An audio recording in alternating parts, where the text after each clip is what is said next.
the way we're sampling for many of these problems is missing the worst of the lead.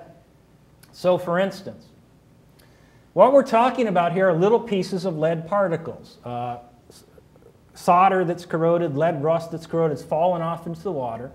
And the fact of the matter is, when the EPA designed the lead and copper rule, they largely assumed that lead and water was going to be soluble. So the protocols they developed are for soluble lead, not particulate. And this is a problem because these high levels of lead we're encountering in general are particulate, these levels of lead that pose this acute health risk.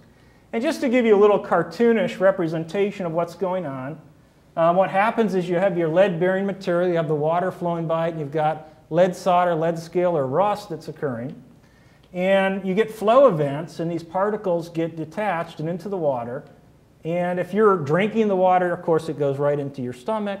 But if you're collecting a sample, what happens is you collect your water, the particles sink to the bottom of the sampling container, and EPA only requires a pH 2 acidification step for preservation. This is not strong enough acid to dissolve that lead in the particles, and the water, when you pour it out for analysis, you miss it completely.